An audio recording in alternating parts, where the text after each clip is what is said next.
성경 말씀 봉독하여 올리도록 하겠습니다. 하나님께서 오늘 우리에게 주신 말씀은 마가복음 4장입니다. 마가복음 4장 26절부터 32절까지의 말씀입니다. 마가복음 4장 26절부터 32절까지의 말씀입니다. 저와 여러분이 합독하여 읽도록 하겠습니다. 예수님은 계속하여 말씀하셨다. 하나님의 나라는 밭에 씨를 뿌리는 농부와 같다. 하루하루 지나는 동안 농부도 모르는 사이에 뿌려진 씨는 움이 돋고 자라서 열매를 맺게 되는데 처음에는 싹이 나고 다음에는 이삭이 나와 마침내 여무 날곡이 달린다. 곡식이 다 익어 추수 때가 되면 농부는 낫으로 그것을 걷어들인다. 예수님은 다시 말씀하셨다. 하나님의 나라를 무엇에 비유하며 어떻게 설명할까?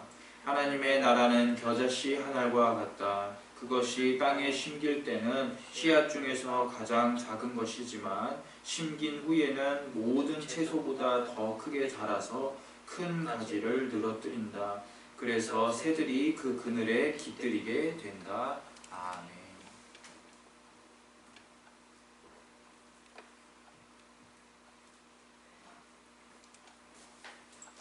말씀을 전하기 전에 저는 성경 개역 개정판으로 준비했음을 먼저 알려드립니다.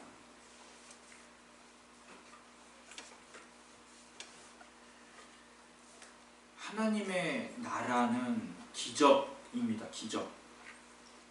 하나님의 나라가 이 기적이라는 뜻은 하나님 나라 자체가 기적과 같은 곳이란 이야기겠죠.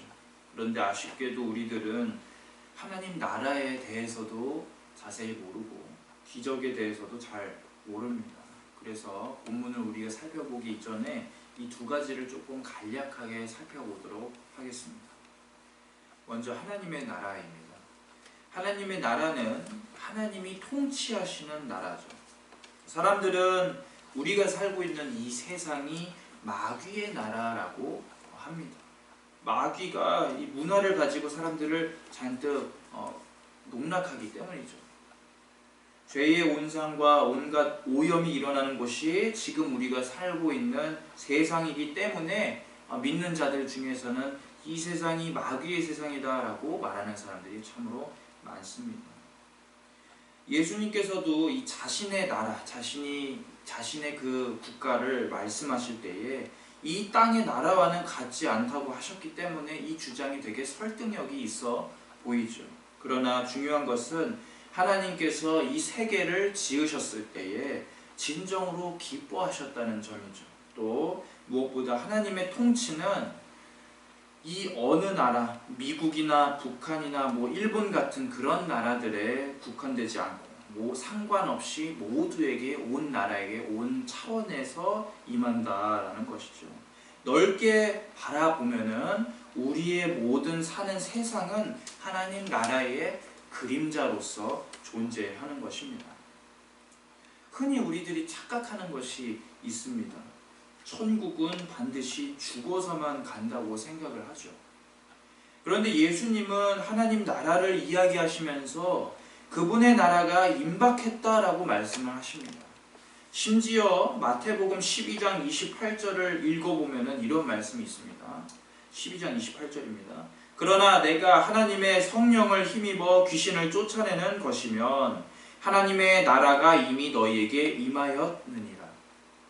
예수님께서 바리새인들과 논쟁하실 때에 자신의 힘이 바알세불에게서 온 것이 아니라 하나님의 성령으로 임한 힘이라고 말씀을 하시며 이 세상이 이미 하나님의 나라가 임하였다라고 말씀을 하시죠. 즉 하나님의 나라는 현재 이미 왔으며 앞으로 진짜 이루어질 나라인 그런 면에서 우리의 의무와 소망이 함께 공존하는 곳입니다. 즉 우리가 하나님 나라에 가는 것은 어렵지 않다라는 거죠. 우리가 죽어서 가는 곳이기도 하지만, 완성되는 곳이기도 하지만 이미 하나님의 나라가 이 땅 가운데 임하고 있기 때문에 우리는 이 세상을 하나님 나라와 똑같이 만들어야 하는 의무가 있다는 점에서 이미 하나님 나라에 속해 있는 시민들이라고 할 수가 있습니다. 다만 크리스천들, 믿는 사람들은 이 사실을 간과하죠. 잘 모릅니다. 우리가 살고 있는 나라가, 그리고 또 우리가 시민권을 얻고 있는 이 나라가 어떤 나라인지 잘 모르고 행동합니다. 이미 우리들은 하나님 나라를 향해 가고 있는데 하나님 나라에 대한 이해가 없다는 면에서는 좀 슬프죠.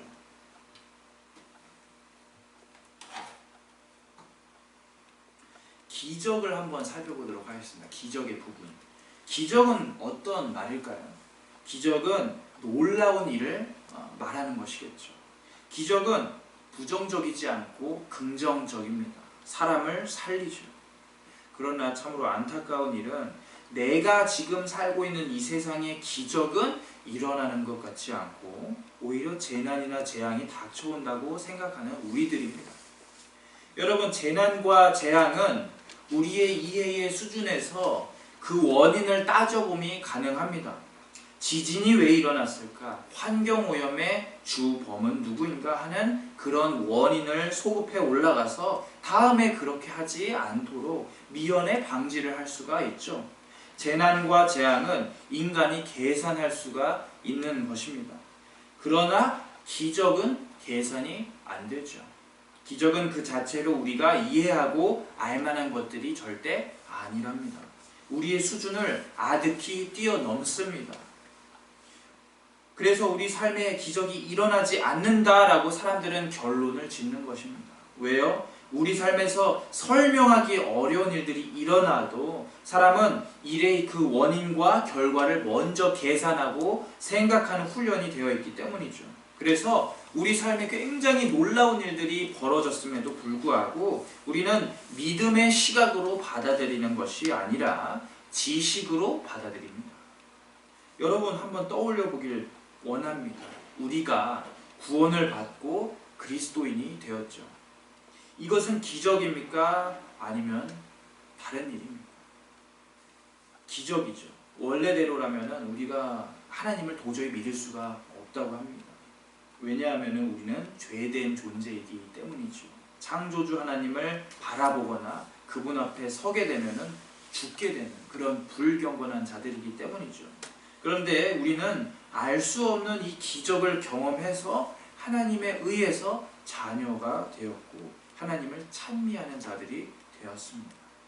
문제는 우리가 옛날 사람 일적의 버릇을 고치지 못하고 버리지 못하고 자꾸 우리들의 구원은 어디서 왔나 하는 그런 문제에 집중한다라는 것입니다. 구원에 대해서 수학에서 쓰는 방정식과 같이 합리적인 계산을 자꾸만 덧붙입니다. 내 구원은 어디서 왔나 하고 생각할 때에 하나님의 기적이고 하나님의 은혜인 것을 인정하는 것이 당연한데 내 구원은 내가 믿었기 때문에 그 결과값으로 왔구나 하고 원인과 결과를 찾고 지식적으로 설명하는 것에 몰두를 합니다. 이렇게 되면 어떻게 됩니까? 우리는 일상 속에서 일어나는 굉장히 풍부한 기적의 순간들을 알아차리지 못하고 그냥 흘려보내는 자들이 되는 것이죠. 따라서 우리들은 하나님 나라의 기적에 대해서 반드시 흘려보내는 그 일들을 그만두고 그 놀라운 일들이 어떻게 우리의 삶에 일어나는지를 느끼고 하나님과 함께 그 일에 대해서 대화하는 것이 중요한 것입니다. 오늘 본문 26절부터 32절까지의 말씀은 두 가지의 비유가 나옵니다. 둘 다 하나님 나라에 대해서 말하는 비유입니다. 먼저 나온 비유는 우리가 지난주에 다뤘던 씨 뿌리는 자의 비유와 비슷하죠. 어떤 사람이 땅에 씨를 뿌리는 그런 비유입니다. 그런데 이 씨앗이 우리의 시각으로는 알지 못하게 미스테리하게 자라가지고 어느덧 추수하는 그때가 왔다라는 그런 내용이죠. 두 번째 나온 비유는 우리에게 익숙한 비유입니다. 겨자씨 비유이죠. 겨자씨는 작고 보잘것없는데 어느 순간 모든 풀보다 커져서 동물들, 들짐승들이 거할 만큼 풍성해졌다는 것입니다. 과연 예수님께서는 우리들에게 어떤 말씀을 주고 싶으셨길래 이 두 비유를 하나님의 나라 비유로 설명을 하시는 것일까요? 첫 번째 비유를 살펴보도록 하겠습니다. 26절입니다. 26절에서 예수님께서는 하나님의 나라가 무엇과 똑같다라고 말씀을 하십니까? 예, 하나님의 나라는 뿌려진 씨앗과 같다고 말씀하십니다. 오늘 읽었던 현대인의 성경에서는 농부가 하나님의 나라와 같다고 말씀하시는데 저는 개역 개정판을 참고했습니다. 우리가 지금 여기에서 농사를 해본 그런 경험은 별로 없지만 우리가 다들 초등학교 다녔을 적에 모든 분들이 과학 시간에 강낭콩 같은 것도 심어 보셨죠. 텃밭도 가끔 갖고 보신 분들이 있어서 이해가 잘 되리라 생각합니다. 우리가 씨를 뿌릴 때에 그 식물들을, 그 씨앗들을 매 시간, 매 초마다 관찰합니까? 아마 그렇게 하는 사람은 없을 것입니다. 우리들은 씨앗을 뿌려두고 물을 주고 햇빛을 받도록 하며 대부분의 시간을 까먹고 있죠. 즉 우리가 무관심한 자들은 절대로 아니지만 설사 우리가 시시때때로 식물들을 관찰해야 한다 할지라도 식물이 빠르게 자라는 것은 아니죠. 그렇기 때문에 우리들은 이 식물이 실제로 어떻게 자라고 어떻게 열매를 맺는지 그 자세한 생명의 원리는 모릅니다. 예를 들어볼까요? 우리가 토마토를 키운다고 생각했을 때에 토마토 묘종을 심고 그 옆에다가 텐트를 치고 매 순간마다 관찰하지 않죠. 그렇게 관찰하지 않는 이유는 첫 번째로는 토마토가 잘 자랄 것이라 라는 생각이 있기 때문이고 두 번째는 실질적으로 토마토가 잘 자라는 이유에 대해서 우리가 명확하게 알지 못하기 때문이죠. 땅에 심어두면은 우리가 설명할 수 없는 그 생명의 원리에 따라서 토마토가 무럭무럭 자라기 때문입니다. 빠르게 자라서 어느덧 주인이 깜짝 놀랄 정도가 되었을 때에 이 식물은 하나님 나라의 성격을 가졌다라고 판단을 해볼 수가 있습니다. 그래서 예수님께서 씨앗이라고 표현하신 까닭은 하나님 나라의 시작이 우리의 눈에 보기에는 매우 작거나 미비하다는 뜻이겠죠. 그런데 중요한 사실은 씨앗은 씨앗 그대로 멈춰 있는다는 소리가 아니라는 거죠. 멈춰 있는 것은 오히려 누구입니까? 우리들, 그 씨앗이 자라서 추수할 수 있는 정도가 된 모습을 관찰하는 우리들입니다. 씨앗은 우리와는 달리 엄청난 기세로 곡식이 됩니다. 27절이 바로 그러한 연유를 설명하는 것이죠. 농부 아저씨가 밤낮 자고 깨고 하는 중에 씨가 자라며 어떻게 그렇게 되는지를 설명할 수 없다라는 27절 말씀은 우리들이 하나님의 나라를 볼 수 있는 그런 능력은 갖추어져 있겠지만 실제로 그 하나님 나라의 자라는 원리, 하나님 나라가 확장되는 원리를 알 도리가 전혀 없다라는 뜻이겠죠. 결국 하나님의 나라의 그 성격은 어떠합니까? 우리가 이 세상에서 이렇다 저렇다 이야기하고 추측은 해볼 수 있는 그런 나라겠지만 확실하게 그 생명의 원리에 대해서는 알 수가 없다라는 것이죠. 그런데 신기한 점이 있습니다. 바로 하나님 나라는 언젠가 추수할 때가 반드시 온다라는 것이죠. 곡식이 다 익었으니 이제 베어가지고 땅을 비게 만드는 것이 필연적으로 필요하다고 예수님이 말씀하십니다. 곡식을 벤다는 것은 끝이 있고 거둔 곡식을 평가한다라는 숨은 뜻이 있습니다. 따라서 하나님 나라가 완전히 우리 땅에 임하는 그때는 어떤 날임을 추측을 해볼 수가 있죠? 맞습니다. 그날은 끝이 있는 날이며 평가의 날인 것입니다. 자, 끝이 있다는 말 때문에 또 평가가 우리들에게 주어진다는 뜻 때문에 크리스천들은 굉장히 겁을 먹는 것 같습니다. 이 날이, 그러니까 이 추수의 날이 크고 두려운 심판의 날이라고 생각하기 때문입니다. 한편으로는 맞습니다. 하나님을 뵈는 이 날은 우리가 참으로 마땅히 두려워해야 하는 그런 날임에 분명하죠. 그런데 구약 성경을 조금 살펴보면은 언제나 추수하는 날은 어떤 날이었습니까? 재앙이 닥치는 날이었습니까? 아닙니다. 기뻐하고 즐거워하는 잔치의 날이었죠. 예수님도 이 사실을 잘 아셨기 때문에 제자들에게 비유로 설명하셨을 것입니다. 그렇다면 이 날은 우리가 무조건적으로 두려워 덜덜덜 떨기만 하는 날이 아니란 이야기겠죠. 양면적인 날이라는 것입니다. 자녀들에게는 축제의 기쁨이, 또 아버지와 함께 풍족히 먹고 마시고 누리는 즐거운 날이 되겠지만, 불신자와 적들에 대해서는 두렵고 떨리는 날이 되겠죠. 구약에서는 이 추수에 대해서 이렇게 이야기합니다. 신명기 16장 13절부터 17절까지의 내용인데, 그 내용을 요약해보자면 이렇습니다. 이스라엘 모든 백성들은 타작마당이나 포도주 틀에 소출을 거두어 들인 이후에, 그러니까 추수를 한 뒤에 일주일 동안 초막절을 지킨다고 합니다. 이 절기는 남녀노소를 물어나고 노비나 객, 고아와 과부들도 즐거워하는 날이며, 하나님께서 우리에게 주시는 복을 온전히 즐거워해야 하는 의무가 있는 날입니다. 따라서 사람들은 빈손으로 여호와께 나아가는 것이 아니라 그 힘대로, 자기가 거둔 그 마음대로 하나님께 나아가서 자신의 소출을 바치는 날이죠. 이러한 장면이 구약에 어디에 나올까요? 바로 룻기 3장에 나오겠죠. 보아스가 한창 타작마당에서 열심히 종들과 함께 수확하는 그때에 먹고 마시고 마음이 굉장히 즐거웠다, 뿌듯했다라고 기록되어 있습니다. 즉, 추수의 날은 두려움의 날입니까? 아니면 기쁨의 날입니까? 우리의 시각이 아니라 하나님의 시각으로 바라볼 때에 추수의 때는 기쁜 날이고, 모든 인종과 모든 계급에 상관없이 어울려서 즐거워할 수 있는 축제의 기간이죠. 따라서 예수님께서 제자들에게 하나님의 나라가 도래하는 그 날을 가리켜서 추수의 때와 같다라고 말씀하셨을 때에는 제자들이 단 한 번에 알아들었겠죠.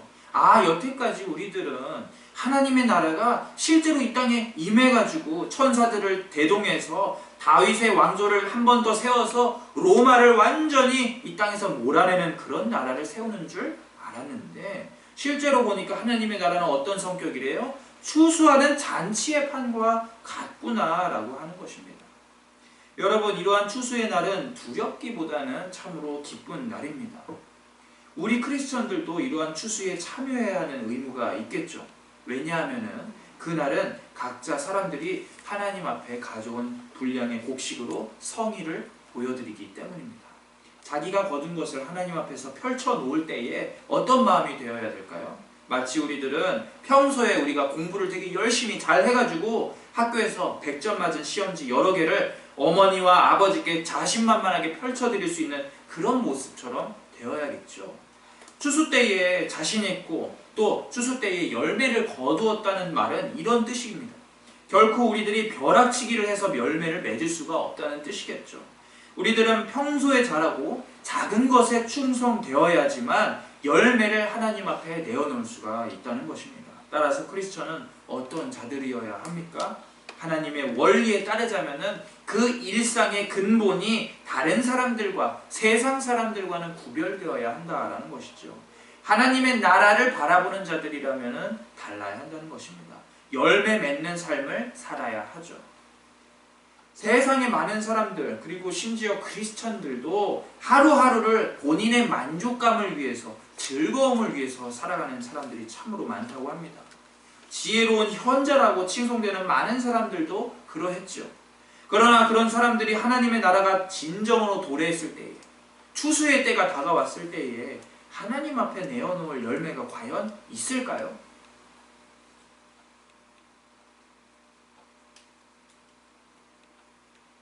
예를 한번 들어보겠습니다. 요즘에 젊은 사람들은 여행을 참으로 좋아하죠.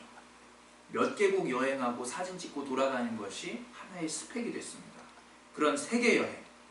그리고 세상 사람들이 좋아하는 것이 무엇입니까? 우리들도 좋아하죠.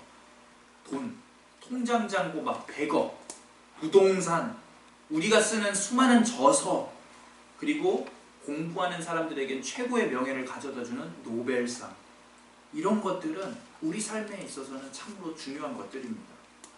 그러나 하나님 앞에 드릴 열매는 이런 것과는 전혀 상관이 없다라는 뜻이죠. 크리스천들은 이러한 사실을 알고 다른 열매를 드려야 합니다.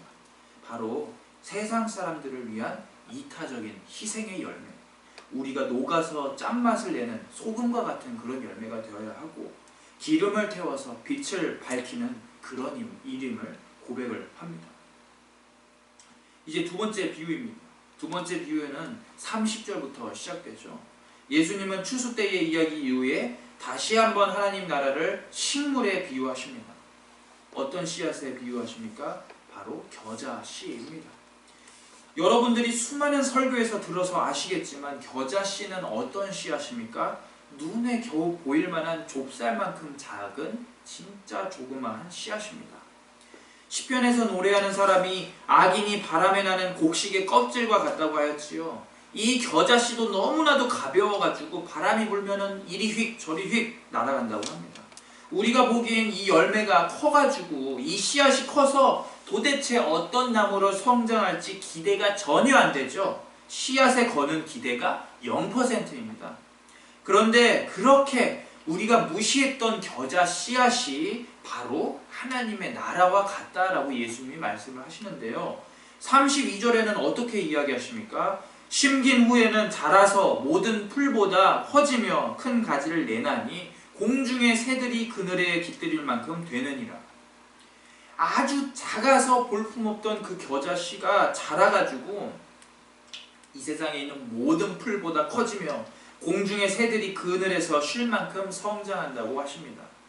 여기서 우리가 살펴보아야 할 중요한 표현 중에 하나가 그 공중의 새들이 그 그늘에 거닐고 쉴만하다는 뜻이겠죠. 예로부터 사람을 그리고 또 능력을 나무로 비교할 때에 그 능력과 광대함을 상징할 때에는 가지가 크고 높아서 들짐승들이 그 아래에서 혜택을 본다라고 하였습니다. 이와 비슷한 장면이 구약 성경 다니엘서에서 기록되어 있죠. 다니엘은 당시 교만한 왕이었던 느부갓네살 왕의 꿈을 해석해 줍니다. 느부갓네살 왕은 그 당시에 꿈에서 굉장히 큰 나무 한 그루를 보았습니다. 모든 들짐승들이 그늘과 가지에 집을 짓고 살아가는 모습을 보았다고 했죠. 그러나 그 나무는 어떻게 됩니까? 징계를 받아서 베인 바 되었습니다. 다니엘은 그 나무를 상징하는 것이 바로 느부갓네살 왕이라고 하였고, 이 나무가 베인 까닭은 하나님 앞에서 교만했기 때문이라고 지적했죠. 이와 같이 나무가 크게 성장하였다라는 것은 그 능력이 힘이 크며 아래에 존재하는 모든 동식물들이 누구에게 의존한다는 것입니까? 나무에게 의존한다는 현상을 보여준다는 것이겠죠. 결국 하나님 나라도 똑같은 나무이죠.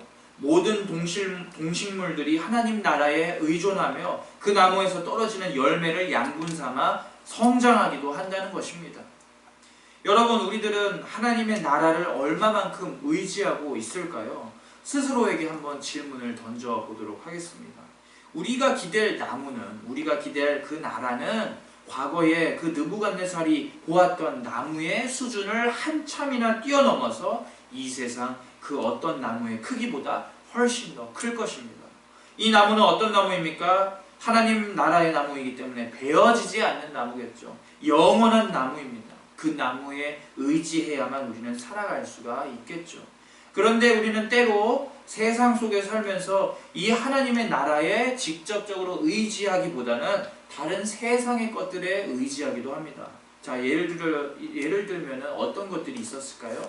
바로 국가의 힘이겠죠. 국가의 힘이 강력하면 강력할수록 우리들은 나라의 힘을 의지하거나 한편으로는 결탁하기도 했었죠. 자, 오늘날에는 우리가 속해 있는 이 공동체, 한국이라는, 대한민국이라는 나라의 법과 제도, 군대와 경찰력을 모든 국민들이 믿고 있죠. 과거에는 어떠했겠습니까? 조선에서는 임금님을 의지했겠죠. 그런데 이것은 우리나라만 이런 것이 아니라 서양 사람들도 마찬가지였겠죠. 그런데 문제는 그리스도인들이 점점점 하나님의 나라를 의지하는 것이 아니라 세상의 나라, 세상의 제국에 대해서 의존하기 시작했다라는 것입니다. 처음에 그리스도인은 로마에서 박해를 받았을 때에, 그리고 또 전 세계적으로 조금씩 퍼져나가기 시작했을 때에 그들의 소속된 국가 없이 오로지 어떤 나라만 보고 살았습니까? 하나님 나라 희망 하나만 보고 살아왔습니다. 그들은 하나님 나라 아니면 못 사는 그런 사람들이었고, 결국 그 믿음, 순수한 믿음과 의지 하나만으로 지하의 거대한 무덤인 카타콤에서 평생을 보내기도 했다고 했죠. 그 일들이 과연 그들이 멍청해서 벌인 일들일까요? 아니죠. 그리스도인들이 추구하는 나라의 수준, 즉 하나님 나라의 수준과 로마의 수준의 질적인 차이 때문에, 그 수준의 차이 때문에 섞일 수 없다라는 사실을 분명히 알았던 것입니다. 그래서 하나님의 나라를 지키기 위해서, 우리들의 신앙을 지키기 위해서 그들이 핍박을 받을 때에 이러한 믿음이 더 뚜렷해지고 그 지하에서 평생을 보낸 것이겠죠. 그러나 기독교가 제국 종교가 되고 공식적으로 공인되고 온 사람들이 이제 그리스도교로 강제로 개종을 해야 할 때가 오자 어떻게 됐습니까? 사람들은 하나님의 나라를 의지하기보다는 강력한 군사력을 바탕으로 사법체계를 갖추었던 로마 제국을 더욱더 의지하기 시작했습니다. 로마 제국을 등 뒤로 업어 성장했던 기독교는 여러 부분에서 하나님 나라에 대한 희망과 의무를 잃어버리게 된 것이죠. 현생에 만족하게 되었고 그리스도인들의 삶이 쾌락적으로 변화했습니다. 노예를 소유하게 되었고 형제 자매를 미워하게 되었습니다. 다른 이방인들은 이교도인이라고 해가지고 학살하기도 했답니다. 물론 저는 지금 크리스찬이 지금 꼭 핍박을 받아야 한다는 사실을 말씀드리려는 것이 아니죠. 또 이 세상 나라들과 우리들은 함께 갈 운명이 아니다라는 그런 말씀을 드리려는 것도 절대 아닙니다. 다만 우리가 의지해야 하는 바가 다르다라는 소리입니다. 여러분들도 아시다시피 제국은 언제인가 무너지게 되어 있습니다. 그러나 하나님 나라는 어떻습니까? 하나님의 나라는 절대로 무너짐 없이 영원히 서 있는다고 성경이 가르치고 있죠. 그 나무에, 겨자씨와 같은 그 나무에 우리의 일생을 의지하며 살아가야만 할 것입니다. 우리들은 이 세상의 희망보다는 하나님 나라의 희망을 더욱더 바라보는 그런 자들이 되어야 하겠죠. 이제 말씀을 맺도록 하겠습니다. 오늘 본문 속에서 예수님은 하나님 나라에 관해서 우리들에게 두 가지 비유로 설명해 주셨습니다. 하나님 나라는 땅에 뿌려진 씨앗과 같다고 하였습니다. 자, 그 씨앗은 농부가 도저히 설명할 수 없는 놀라운 성장을 보여주죠. 생명의 원리, 어떻게 식물이 흙을 뚫고 줄기를 바깥에 내는지, 열매를 맺고 있는지 우리들은 알 수가 없다라는 것입니다. 그러나 확실한 것은 열매는 반드시 맺는다라는 것입니다. 이러한 하나님 나라에 참여하는 우리들은 각기 하나님 앞에서 축제를 즐기기 위해, 추수 때를 즐기기 위해 각자의 소관에 맞는 대로 열매를 맺어와야만 하겠죠. 두 번째로 하나님 나라는 겨자씨 한 알과 같다고 합니다. 한 알이라고 해서 무시하면 큰 코 다치죠.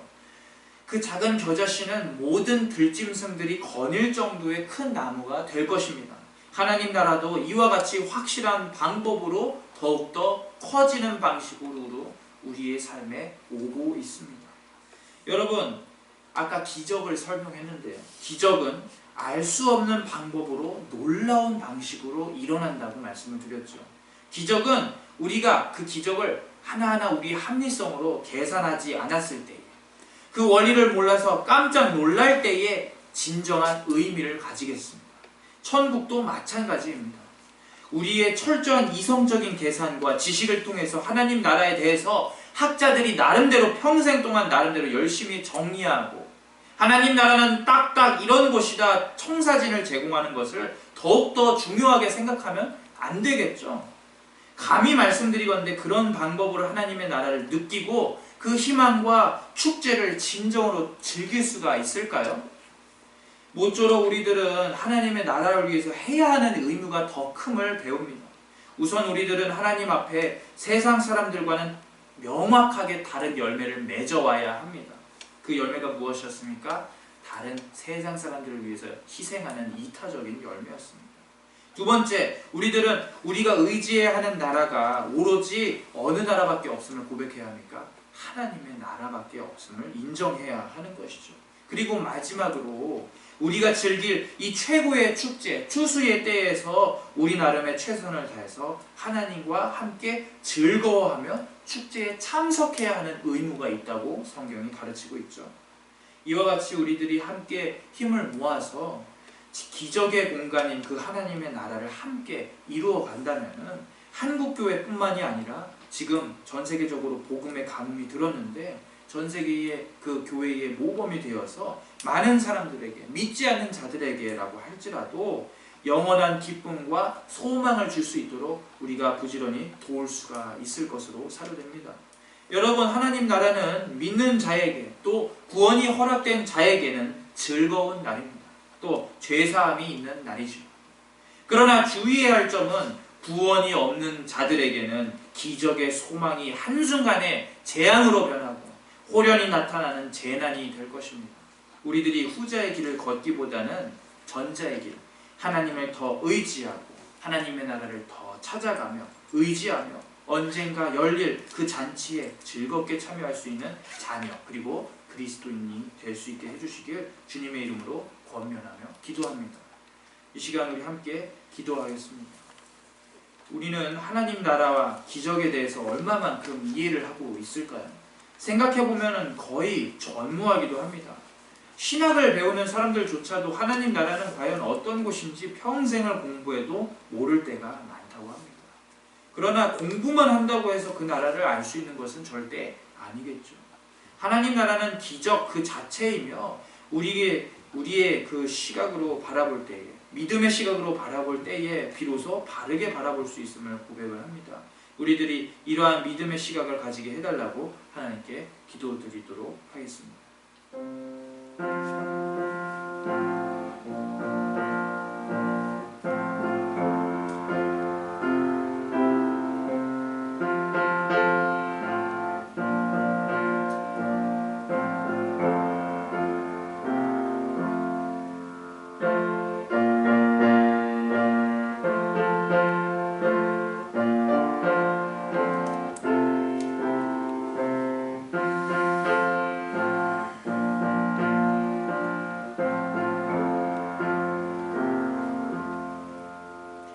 주님 감사합니다. 우리들의 이 세상은 사실 하나님께서 만들어주시는 하나님 나라의 그림자와도 같습니다. 이 세상에서 마귀는 자신의 세력을 마치 깡패처럼 불법 점거하고 있지만 언젠가 이 나라 역시도 당신의 힘 앞에서 점화되리라고 믿습니다. 아버지, 예수님께서 말씀하시는 그 나라가 이미 왔다, 그러나 앞으로 확실하게 올 것이다 하신 까닭에 대해서 우리가 생각을 해봅니다. 우리가 진정 의지하기를 원하는 이 하나님의 나라는 뿌려진 씨앗과 겨자씨와 같이 그 생명의 원리는 우리가 몰라도 많은 열매를 맺고 우리가 깜짝 놀랄 만한 나무가 됨을 기억합니다. 우리들이 그 추수하는 때에 반드시 준비가 되기를 원하오니 우리들이 일생 동안 하나님의 안에서 바른 열매를 맺고 언젠가 도래하는 그 날에 두려움과 재앙이 임함이 아니라 은혜와 죄사함 그리고 즐거움의 축제의 날이 될 수 있도록 평생을 하나님 앞에서 선하게 살아가도록 인도해 주시옵소서. 이 모든 말씀 살아계신 예수 그리스도의 이름으로 기도 올려 드리옵나이다. 아멘.